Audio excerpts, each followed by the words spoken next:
D, Billy D, what you doing?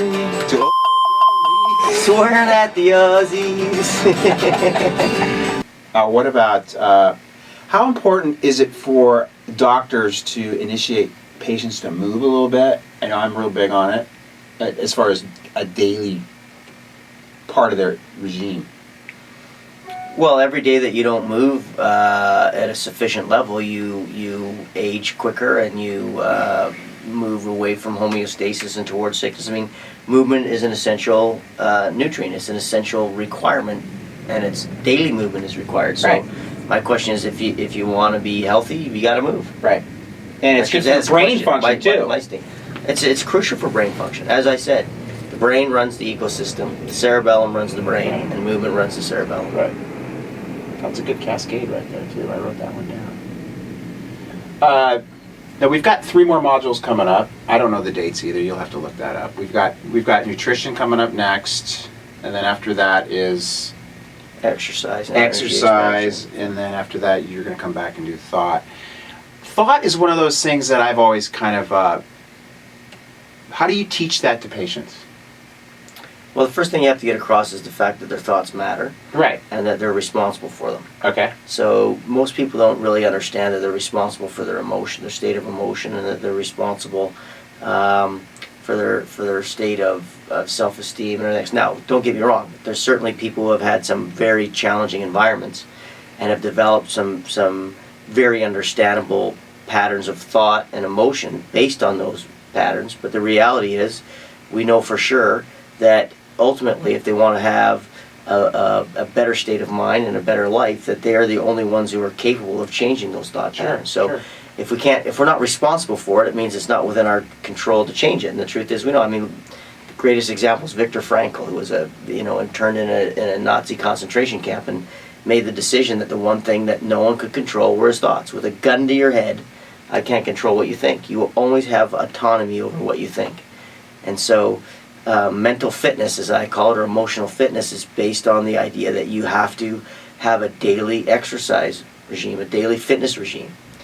The example I use is that if you sat in a fitness seminar and sat in a classroom and listened to all the things and learned in a classroom setting about the things that are required to get physically fit, you wouldn't expect that after you listened to the lecture or read the book that you were physically fit. You'd realize you'd have to go out and exercise and maintain that level of exercise every day to maintain that level of physical fitness.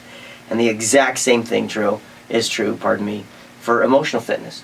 You can't just read the book. You've got to understand that you've got to exercise your brain in terms of gratitude, in terms of self-esteem, and positive things that you say to yourself, in terms of understanding that you are in charge of your emotions and that you're responsible for your reactions. And it's just a pattern of thought. But the easiest ones are certainly just gratitude and positive affirmations about that you have control, and that you're responsible.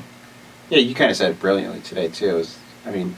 We take so much for granted in life, and I try to reiterate that as well. Is that how many of us went hungry? We all have a roof over our head. Most of us have good friends and great relationships, and I think if you just start. Personally, me, I think when you get up and you just emanate positivity, you're only going to get more of that back. Yeah, I agree. And as I was saying today, I think what you're getting at is when I was saying that, one of the things that I find really unfortunate is that we sort of have this cult of belief right now that says if you're not successful, it's because you're lazy. And if you are successful, it's because you've worked harder than everybody else. But the reality is that, yes, success is the product of work, but let's never forget to be grateful for the circumstances that we've had in our lives. Sure. And there's many people who work harder than you and I their whole lives, Billy, and never have the opportunities that we had to extract as much in return for their hard work. Mm-hmm. And so I think, yes, you need to have hard work, but the moment that you start to think and judge somebody else as automatically being lazy, or not necessarily choosing their lot in life. The fact of the matter is that, look, yes, we're all responsible for our own thoughts, but we're also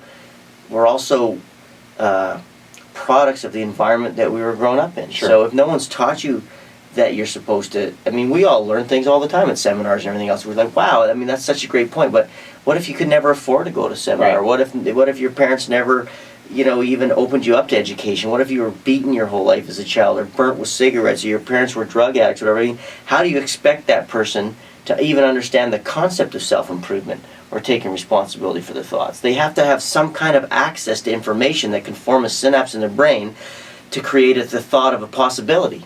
Right. And so if someone's never had that opportunity or been exposed to that, how much responsibility do they have for not being a go-getter? Right. So what I'm saying is, let's be grateful and understand that we have to work hard, but we also have to have the idea that we have to create opportunity. Right. And so I really believe that I'm not responsible for anybody else's lot in life, but I do have a moral obligation to make sure that everybody at least has an equal opportunity to succeed in life. And that is not always the case. Right.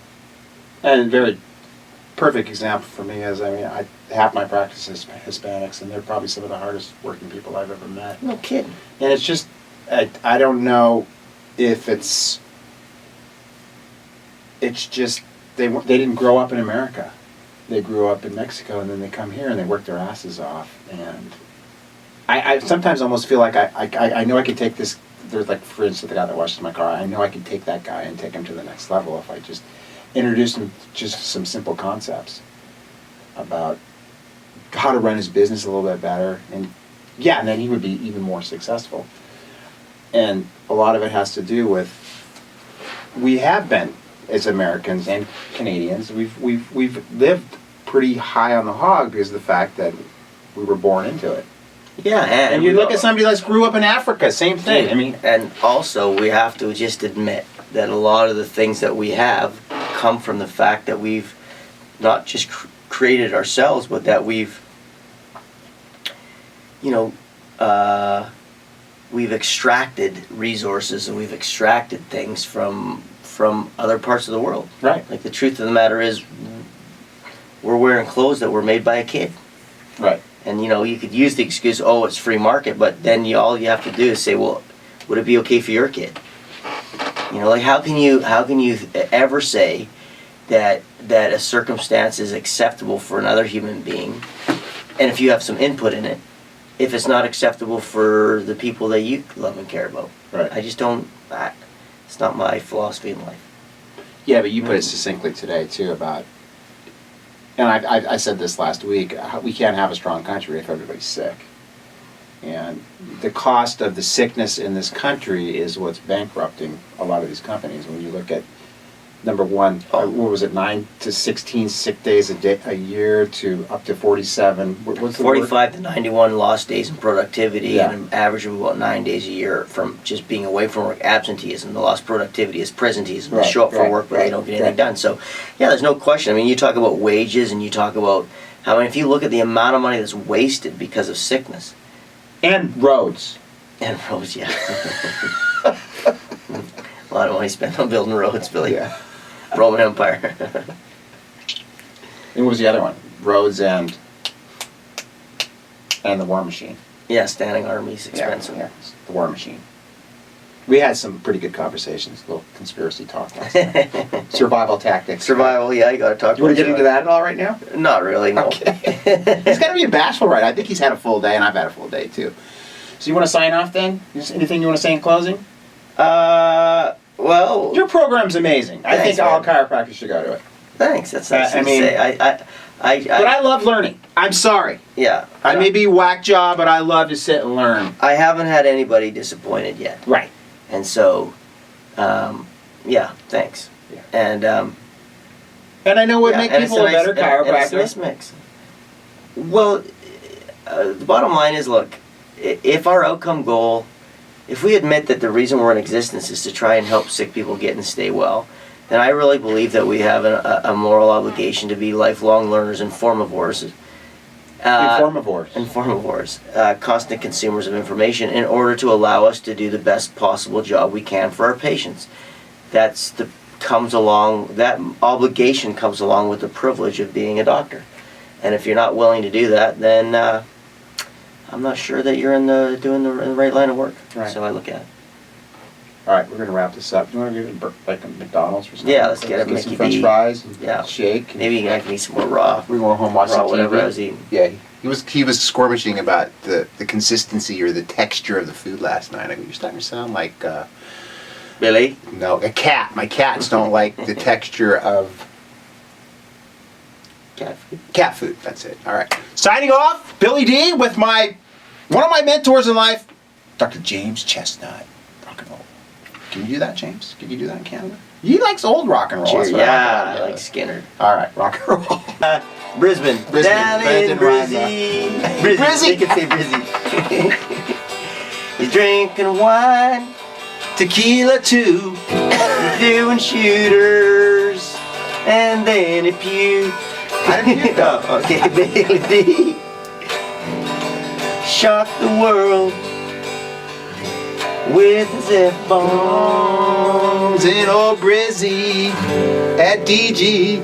Oh, nice one.